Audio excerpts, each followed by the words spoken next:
Patria. Secretario. Presidente. Don Luis Taller, en que remite la información sobre el cumplimiento de la glosa 7 de la Ley de Presupuesto. De la Ministra de Interior y Seguridad Pública, doña Carolina Toá, en que remite presentación correspondiente al Plan de Complejos Fronterizos.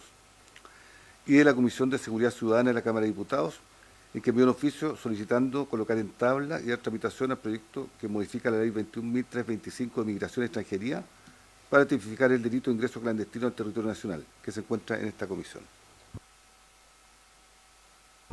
Ofrezco la palabra sobre la cuenta. Gracias, presidente. A mí me gustaría si me pudiera hacer llegar, señor secretario, el informe de los que ha leído en la cuenta. En particular, el complejo fronterizo.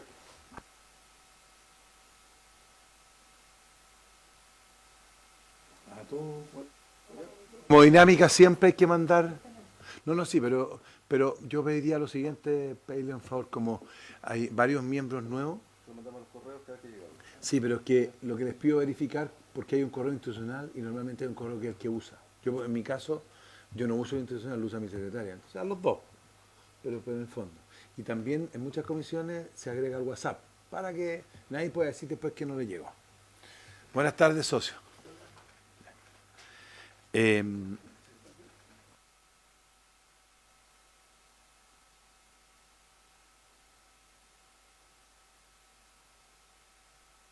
visto activo en la sala.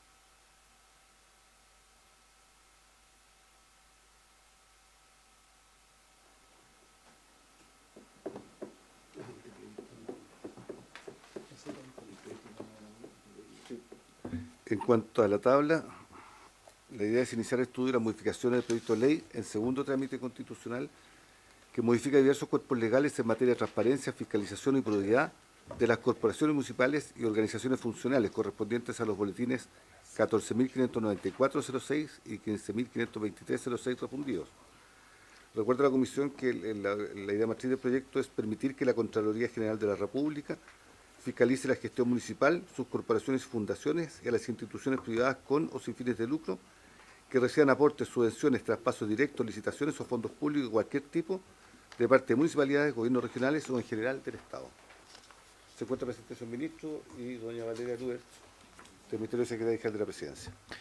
Yo quiero hacer una propuesta a los miembros de la comisión, como hay un grupo grande nuevo, que este proyecto pedirle al Ejecutivo que haga una presentación y la próxima vez ya empezamos a verlo, porque en el fondo primera llegada, digamos. Entonces el Ejecutivo se puede hacer una presentación, porque esto tiene alguna urgencia y tiene que haber algún interés, por algo está el ministro aquí. ¿Ah? Entonces, ministro, usted tiene la palabra, porque en el fondo una introducción sobre esto para que ya después para la próxima estemos más concretos. Bueno, efectivamente este es un proyecto que a nosotros nos parece muy importante, es que forma parte de la agenda de probidad y transparencia que está impulsando el gobierno. Y de hecho, hemos señalado públicamente que una vez aprobado este proyecto vamos a replicar algunas de estas normas en la regulación de los gobiernos regionales, haciendo las adecuaciones correspondientes. Efectivamente, son mociones que fueron fusionadas, refundidas, como se dice, y que dan cuenta con la necesidad de elevar los estándares de transparencia. Respecto de las indicaciones que hemos presentado al proyecto, porque el proyecto ya fue votado en general por esta comisión y por tanto es conocido, se propone que la presentación realizada por el jefe de la unidad de control al Consejo Municipal sea al menos una vez al año. Se establece una periodicidad para la misma. Se elimina el límite de 6 meses de subrogancia para la jefatura de la unidad de control. Y esto es bien importante. Se faculta a la Contraloría General de la República para remitir de oficio antecedentes al Tribunal Electoral Regional contra el alcalde en caso de infracciones graves al principio de probidad administrativa.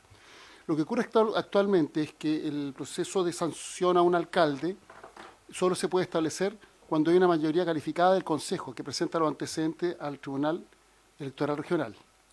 No obstante, en el caso de faltas graves, nosotros creemos que es necesario que pueda existir la posibilidad de que la Contraloría remita directamente los antecedentes para iniciar el proceso correspondiente. Como se necesita que exista un organismo que le dé continuidad y por tanto que tramite estos antecedentes remitidos por la Contraloría, se está señalando en la indicación que los mismos antecedentes son remitidos al Consejo de Defensa del Estado, quien va a tener la legitimación activa para perseguir la remoción y representar los intereses del fisco en la causa anterior. Esto es porque en algunos casos ha habido faltas graves y reiteradas de parte de algunos alcaldes, pero que tienen mayoría del Consejo y finalmente nunca se procede a ningún tipo de apertura de proceso por parte del Tribunal Electoral Regional y, por tanto, estas conductas quedan en la impunidad. Se establece también la rendición de cuentas del alcalde que incluirá a los miembros del directorio de las empresas municipales. Se amplían las causales de incompatibilidad entre personas que trabajan bajo el Código del Trabajo en la municipalidad y las entidades privadas de la municipalidad. Esto es porque actualmente no están reguladas la incompatibilidad y, por tanto, había dobles contratos. Se prohíbe a las indemnizaciones convencionales, las indemnizaciones convencionales a los trabajadores de las entidades privadas municipales.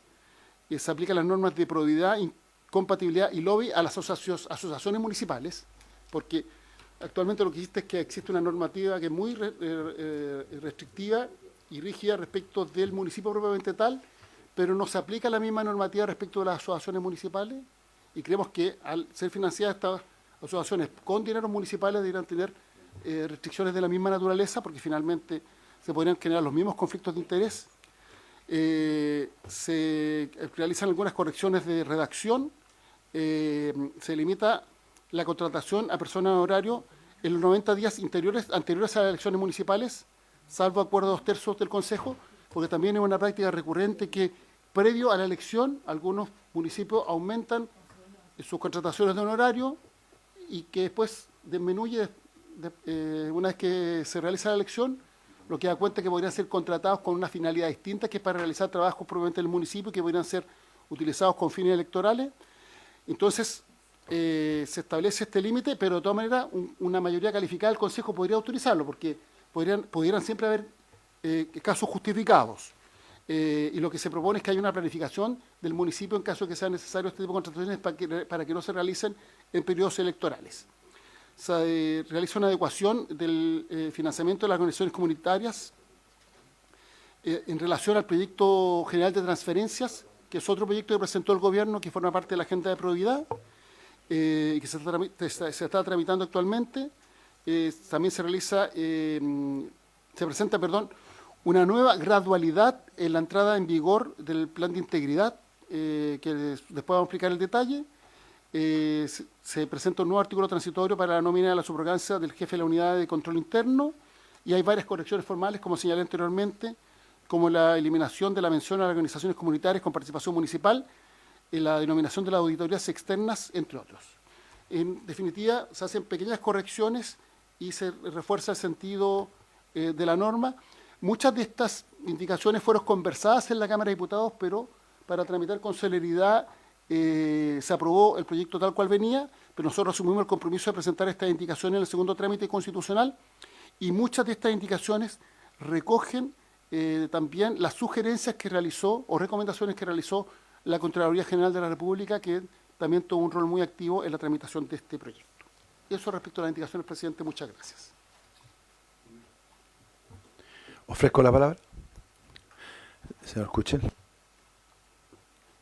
Gracias, presidente. Estoy recién conociendo el proyecto.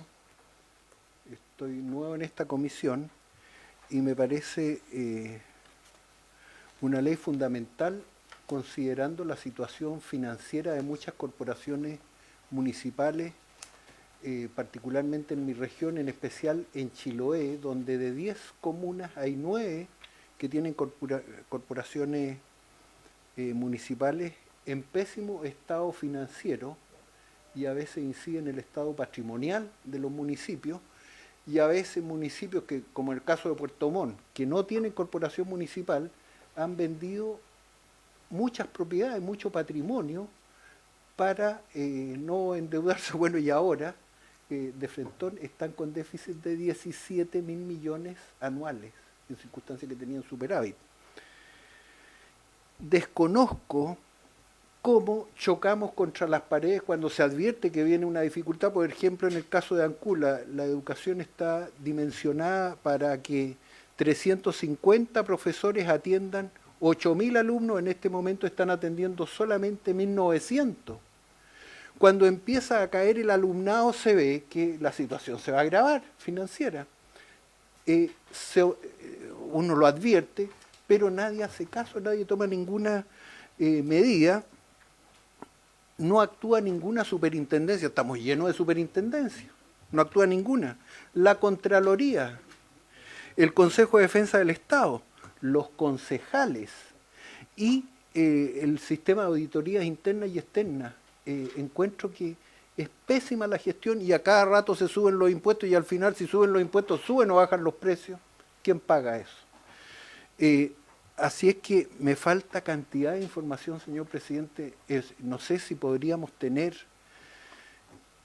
información estadística de cuál es la situación financiera y patrimonial de los municipios, directa e indirecta, de las corporaciones, de los municipios y estas otras organizaciones funcionales que no sé a cuáles se refieren.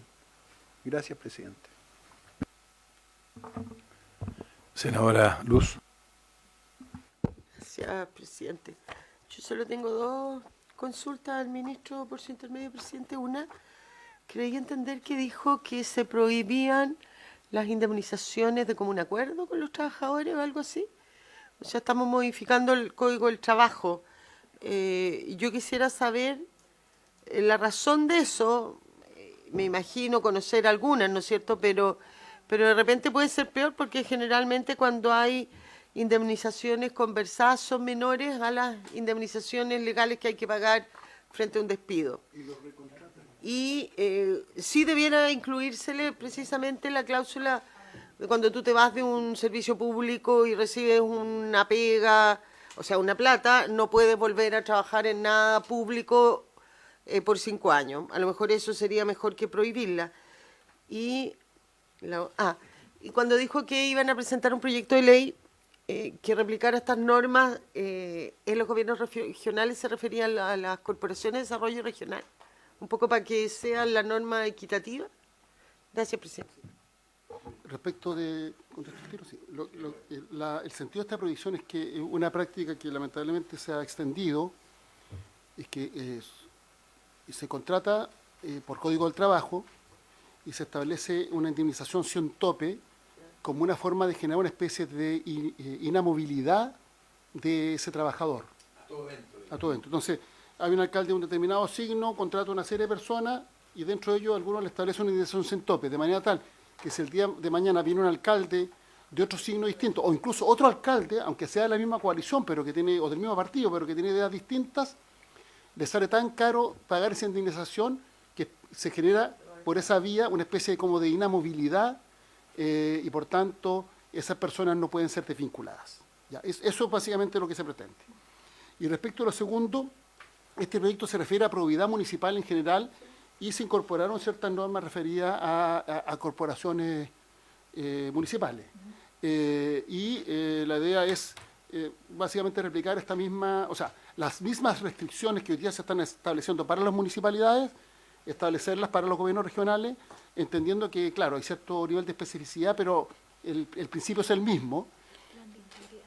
Y lo más importante, sí, como me dice aquí Valeria Luber, que es la encargada de estos temas en el Ministerio, que ha hecho un gran trabajo, se plantea la necesidad de tener un plan de integridad municipal, además que hay un encargado, que se tiene que fiscalizar su cumplimiento, de manera tal que exista un seguimiento del cumplimiento de este plan, con metas concretas, y además en donde existe relación con la Contraloría. Hay dependencia administrativa del municipio, pero hay dependencia técnica con la Contraloría General de la República, que establece los parámetros generales, y por tanto, más bien se trata de ser proactivo en la prevención de problemas de probidad. Ministro, su asesora, ¿podría explicar cómo es ese plan que usted está planteando? Sí, en el artículo 7 bis del proyecto, que está en la página 11 del comparado, se detallan los elementos de este plan de integridad.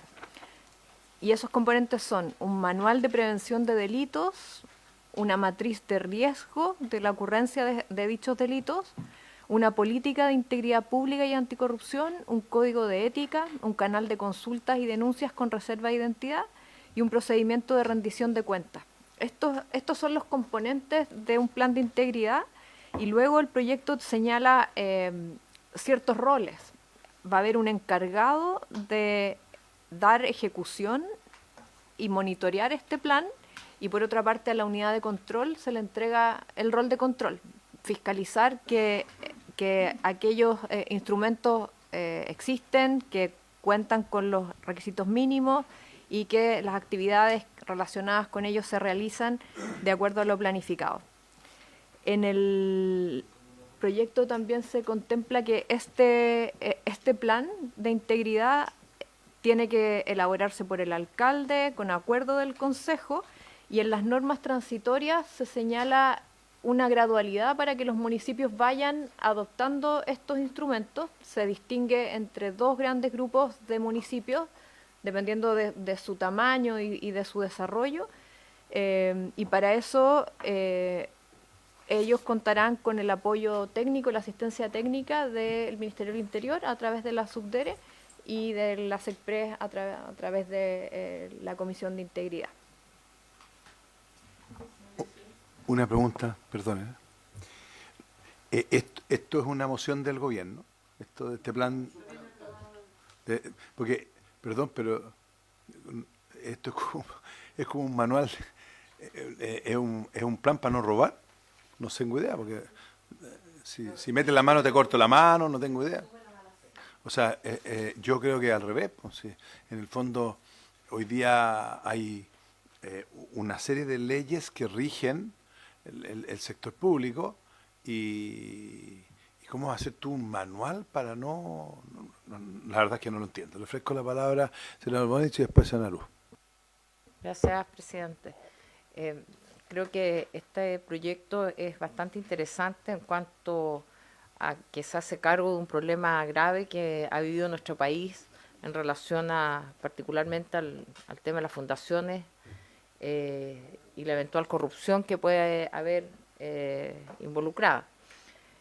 Sin perjuicio de eso, me parece que es un proyecto que tenemos que analizar bastante en profundidad porque regula distintas materias, se han refundido mociones y finalmente atiende a distintos temas.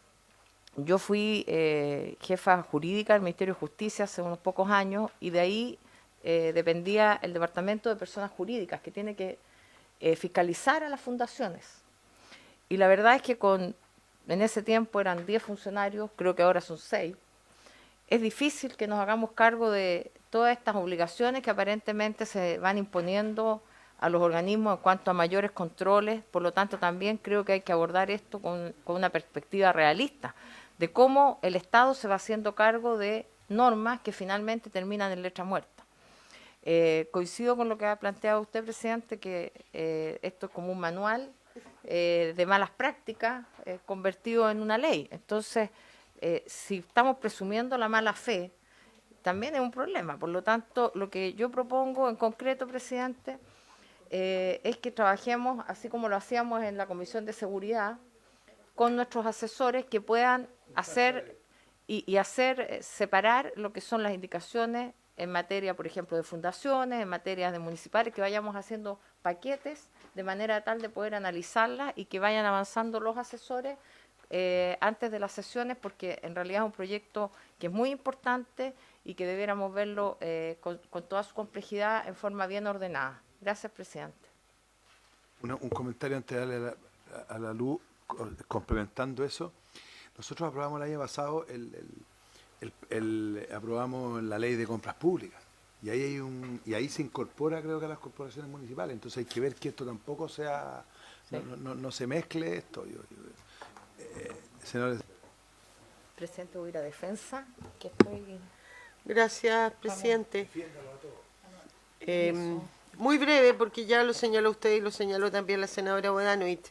Me llama la atención este manual de prevención del delito. Creo que a lo mejor puede tener una buena finalidad, pero el nombre no. O sea, yo creo que si estamos hablando de funcionarios públicos o profesionales que trabajan, todos sabemos lo que lo que es constitutivo de delito no. No porque exista un manual que diga no robar, suena como raro. Me llama profundamente la atención eso. Yo creo que a lo mejor el nombre es el errado y persigue otra cosa, que lo vamos a ver cuando revisemos los artículos aquí a los que se refiere, pero comparto con un plan de integridad municipal, comparto ese concepto. Pero el manual de prevención del delito, no, yo creo que los profesionales, funcionarios públicos, no hay por qué decirle que es constitutivo de delito, no necesitan una ley para saber si están actuando bien o mal. Y lo otro, presidente, yo estoy disponible para avanzar. Esta es una ley muy importante y creo que el hecho que vayamos cambiando las comisiones, esto ya fue aprobado en general, no debiera retrasar, ¿no es cierto?, el avance de una ley tan importante como esta. Y yo disponible para empezar a ver las indicaciones cuando usted estime pertinente, presidente. Gracias. Una consulta, un segundo, para los senadores, lo que pasa es que la señora Borán hizo una propuesta que me parece bastante bien, que plantea que a lo mejor se junten nuestros equipos, todos nuestros asesores con el Ejecutivo, para echarle una revisada a ver cuáles son las grandes cosas. Por ejemplo, lo primero que yo le voy a pedir al asesor es que me explique este manual, digamos. Y a ver, y como está la ley de compras públicas, tú también tenías, Juan Pablo, antes del ministro, hay una ley, algo con los concejales que se aprobó acá y que cayó en una comisión que es muy eficiente en esta corporación que se llama Constitución, lleva 2 años y todavía no se ve, creo. De la primera parte. El boletín 11.900 estableció un nuevo sistema, un procedimiento administrativo para la remoción de alcaldes y concejales. Creó todo un nuevo sistema. Eso se aprobó en la comisión en el año 2019, está en el 2020 en la comisión de Constitución. Esas normas no estoy cierto que sean totalmente compatibles con las de este proyecto. Entonces eso habría que revisarlo, porque ahí se estableció un sistema completamente distinto a raíz de que la remoción actual del alcalde, cuando hay una falta de probidad contra lo representan los concejales, pero si los concejales por mayoría estiman que no hacen nada. Aquí se ponía la obligación de mandarlo a la Contraloría y que la Contraloría puede seguir el procedimiento sin participación del CD, como viene aquí también propuesto. Por eso habría que ver que sean compatibles ambos. Exacto, eso es. Varias cosas. Primero, lo que pasa es que el texto al cual hay que tener a la vista, es el que está en la columna del medio, porque efectivamente la senadora Romanovich vio una indicación que es la primera, que además nosotros tenemos ahí cuestionamientos de admisibilidad respecto de la misma, que es una indicación de algunos senadores, pero que finalmente incorpora normativas del Código Civil o otros, pero que no fue una parte del proyecto que fue aprobado por la Cámara de Diputados. Entonces, sería bueno tener como referencia el texto de la columna del medio y no el texto de la columna de la derecha. El columna izquierda es el texto vigente y la derecha es la columna de las indicaciones. Dicho lo anterior, y después Valeria lo puede explicar en más detalle porque es la experta, cuando hablamos de un manual de prevención del delito, se puede llamar guía, etcétera, no es que se le diga funcionarios no cometan delitos, no, son podríamos decir procedimientos o protocolos institucionales para evitar la comisión de delitos. Por ejemplo, determinados chequeos que se tienen que establecer. Son procedimientos institucionales para, o sea, voy a explicar en un sentido gráfico. Pero ponle manual de buenas prácticas para el adecuado. Pero es que no es propiamente buenas prácticas, porque no es que le digamos al funcionario que está delinquiendo, que podríamos decir que es el delincuente, no le dice que usted delincuente no delinca, no. Estamos diciendo, esta institución va a tomar, como se producen determinados delitos a nivel municipal, va a tomar prevenciones y por tanto ciertos protocolos para que este tipo de hechos punibles no se cometan. Eso básicamente. Y por tanto es el resguardo institucional. El equivalente que si una persona las cosas de valor las deja en una caja fuerte, con llave o con clave, lo mismo respecto de la institución, para tomar prevenciones para que no se cometan determinados delitos. Y por tanto son chequeos, protocolos, prácticas institucionales, de manera tal que si hay un fresco por ahí, ese fresco, disculpen que use esta expresión coloquial, no puede hacer de la suya. Eso básicamente es. Y por eso es un manual de prevención. Claro, suena, si usted lo interpreta como que a los que van a delinquir se les dice no delincan porque esto es malo, es lógico, si los funcionarios públicos tienen que cumplir con las obligaciones que establece la ley. No, aquí estamos hablando de protocolos, prácticas institucionales para evitar la comisión de determinados delitos. No sé si queda claro. Valeria quizás puede explicar mejor que yo, obviamente, este tema.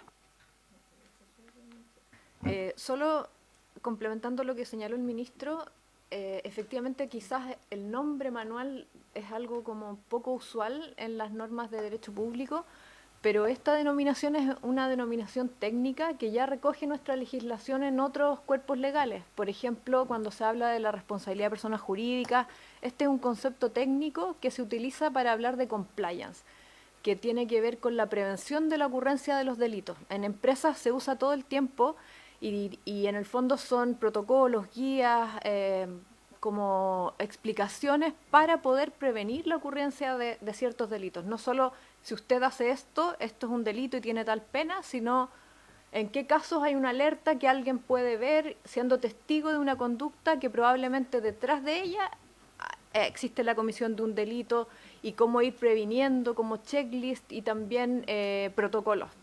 Y esta es la denominación técnica que en general se usa. Hay municipios que hoy día ya cuentan con instrumentos de esta naturaleza y que también se han denominado así. Por ejemplo, la Municipalidad de Lo Barnechea cuenta con un manual de prevención de delitos. Hay otros municipios que también lo tienen. Entiendo que Peñalolén también es uno de estos ejemplos.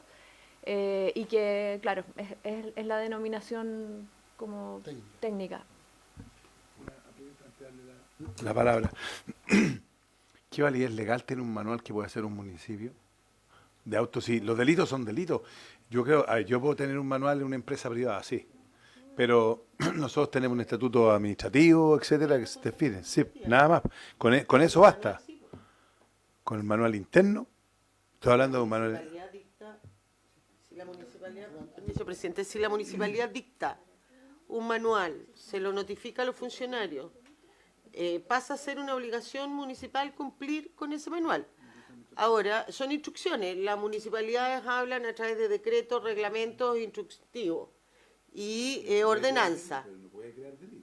No crea delito, sino que es prevención. Pero a mí lo que me preocupa, entendiendo las explicaciones que se han dado, ¿no es cierto?, es si existe este manual y en el manual dice que quien tiene a su cargo la custodia de bienes valorados tiene que seguir los siguientes protocolos y luego alguien comete un delito respecto de esos bienes, en el fondo vaya a estar diluyendo la responsabilidad administrativa más que la penal, porque la penal no fue él, pero va a decir, este es el manual, este es el protocolo, yo lo cumplí, por lo tanto hice lo que la municipalidad me dijo, y ahí puede también haber una, o sea, hay que buscar el justo equilibrio, me refiero con eso, ¿no es cierto? Presidente.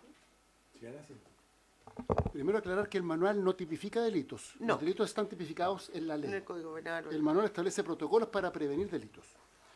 Y efectivamente, si esos protocolos no se cumplen, puede que el funcionario que no lo cumplió no cometa delito, pero podría eventualmente tener una responsabilidad administrativa, porque tiene que cumplir los protocolos, que es distinto, tener una sanción administrativa. Pero te lo voy a explicar quizás de una manera que se va a entender que no es propiamente el sector público, sino que el sector privado. Imaginemos que estamos en un banco, y aquí hay 10 cajeros de banco.